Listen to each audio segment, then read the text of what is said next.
Hi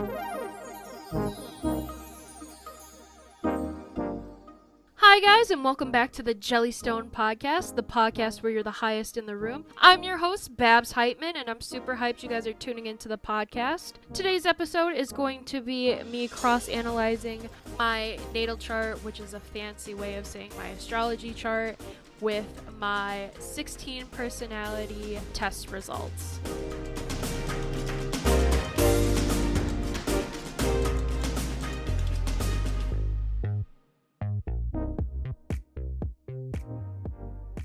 Before we get started, I got some feedback from you guys talking about making the podcast more interactive with you guys. I think this is a great idea, and I want to say thank you to you guys for taking the time to listen to the podcast and sharing your thoughts with me. To show my appreciation to you guys, I want to give you a tarot card reading. So if you're tuning into the episode today, this message is for you. In case you guys are interested, I am using the Spirit Animal Oracle cards by Colette Barron-Reed and the Sacred Self-Care Oracle cards by Jill Pyle. Just gonna give them a good shuffle.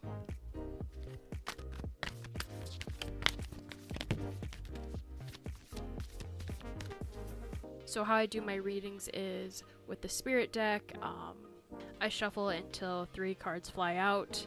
Card 1 represents what you need to know about the situation for your higher good. Card 2 is what is your next action to stay in line with your highest intention.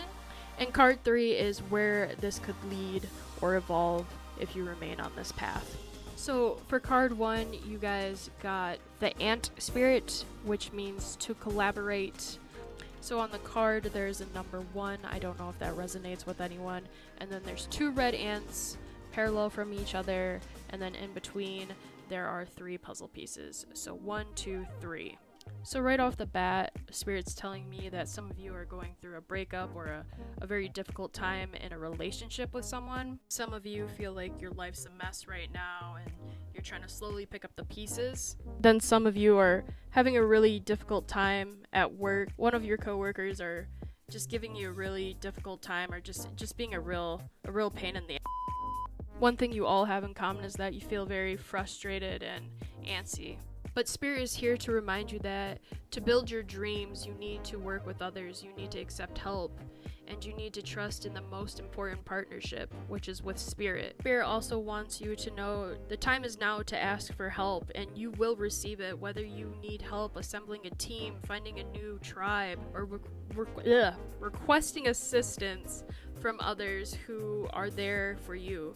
Everything is working to support you right now. So for those who are going through that breakup, you have a support team for you, whether it's your friends or your family. Like, you're gonna get through this breakup, I promise you. And those who are trying to amend the relationship, communicate with your partner, tell them how you feel. Don't hold back. If you want this to work, collaborate ideas with your partner of how, like, ways to fix it, like communication, building trust. Like, you just have to sit down and have a heart-to-heart talk with your partner. And for those with the pain in the coworker, first of all, stay away from that coworker. Stay away from them. They're bad news. That is not the partner you need to collaborate with. For you individually, you have to trust in Spirit. You need to go talk to a supervisor or a coworker you trust, because this person's just bad news, and just honestly just stay the away from them. For card 2, you guys got the Flamingo Spirit, which is number 26, that represents embrace the in-between. This message is for the people who think their life's a mess right now.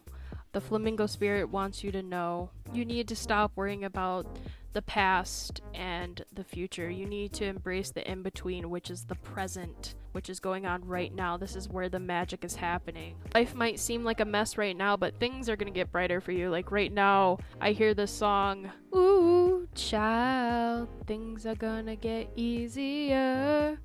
Ooh, child, things are gonna get brighter." That's all Spirit's like singing in my head right now. I do apologize that I am tone deaf, so I'm sorry, but like Spirit wants you to know like things are gonna get better for you. Your creativity is arising within you. Opportunities are beginning to present themselves to you. Remain here in the balanced state of mind, For there is much to know and learn before moving forward with new plans. You can trust this moment and yourself as you take in what you see and become aware of all that you are experiencing in this in-between time. Right now, some of you are being spiritually awakened, or like your eyes are opening to something you weren't aware of before. So take advantage of this. Some of you are spiritually growing. Your chakras are rising. Your energy is just glowing right now. Some of you, something's going to happen September 26th. So mark that on your calendar. For your guys' third card, you got the Coyote Spirit, which is number 16, Trust in Divine Detours. Coyote Spirit is directly calling out the people who feel like life is not going their way. This is for the people who are going through a breakup, the people who are having difficulties in a relationship specifically. This message is for you. Spirit's trickster energy is designed to bring you into situations to teach you lessons you have forgotten. Spirit's telling you you need to taste failure before you can taste success. A need to feel disappointment before you can truly appreciate joy, love, and prosperity that is coming for you. These things are coming for you, but in order to receive these things, you need to go through hell before you can reach heaven, guys. You're destined to be successful, whether it's in love or your job or just in life. You need to learn these lessons. That's what Spirit's telling you. In order to evolve to your higher self, you need to fail. You need to learn from your failure. Coyote Spirit is a divine helper. No matter what seems to go astray, things are exactly as they are supposed to be. So you are meant to break up with this person, or you're meant to be in a rough spot with this person in order to fix things. I'm sorry that I'm coming off as harsh right now. It's not me. I think it's Coyote Spirit right now. Some of you keep repeating the same mistakes over and over again, and that's okay, but learn from them. This is the time to learn from them. He wants you to succeed in life, so listen to him. Please, God, listen to him. So that concludes the 3-card reading. For your 1-card reading from the self-care pile, you guys got meditate and the number 35. I don't think it's a coincidence. The ant card, it did mention something about meditating. So Spirit wants you to meditate. They want you to find peace. They also want you to release that negative energy or whatever's blocking you from being your higher self. I hope you guys enjoyed that tarot card reading and that it resonated with you.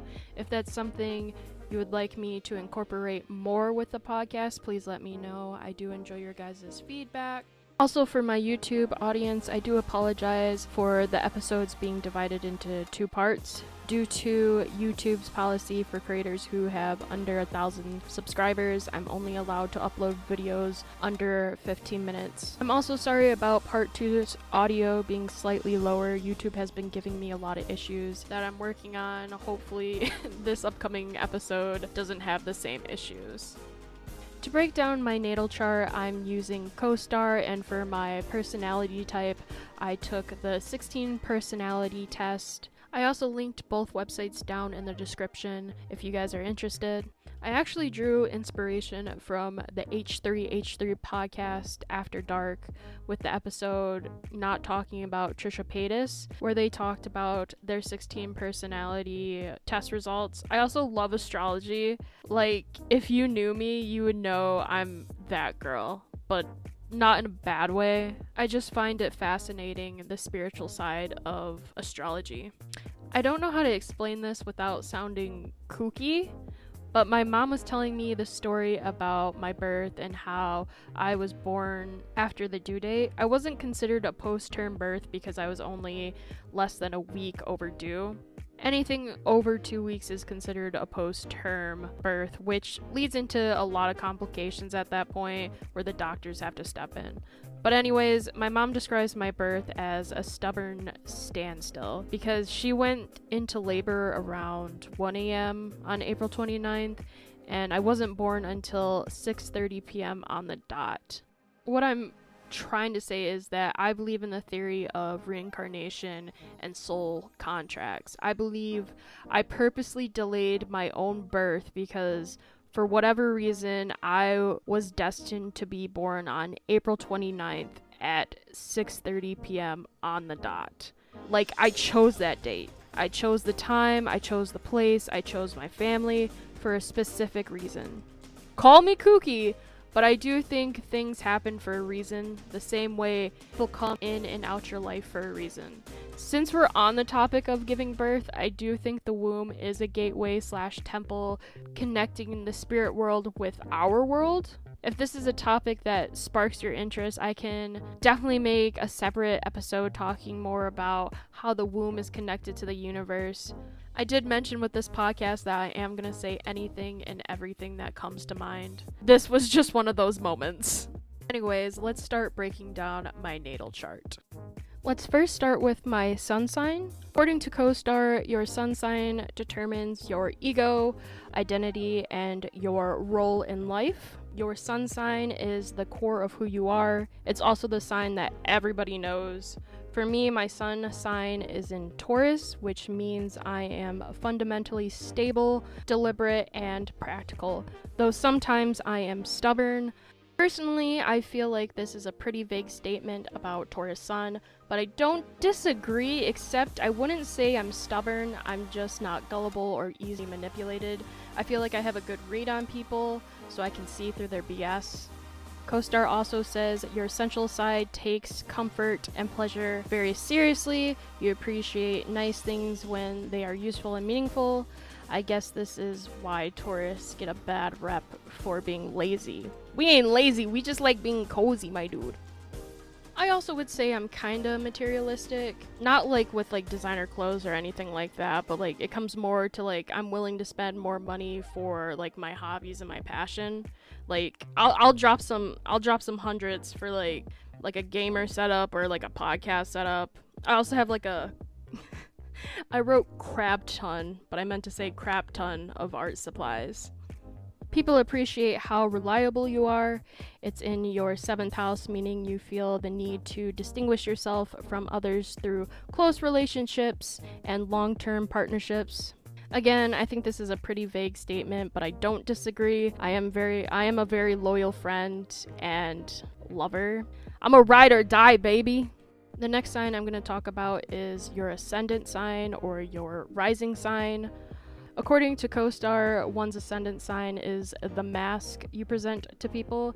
It can be seen in your personal style and how you come off to people when you first meet them. It's basically the first impression you give off to people. Some say it becomes less relevant as you get older.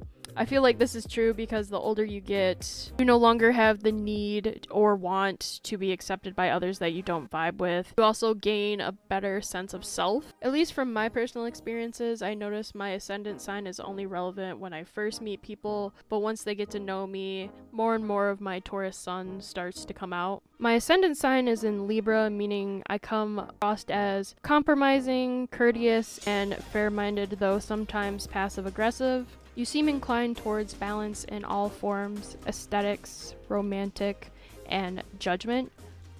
I mean, no arguments there. I 100% agree with that. Personally, I feel like my ascendant sign and my sun sign complement each other because both Libra and Taurus are ruled by Venus. I believe Libra is the more sophisticated and tamer out of the two. Taurus just keeps it real and doesn't sugarcoat anything. So both of them together kind of balance each other out.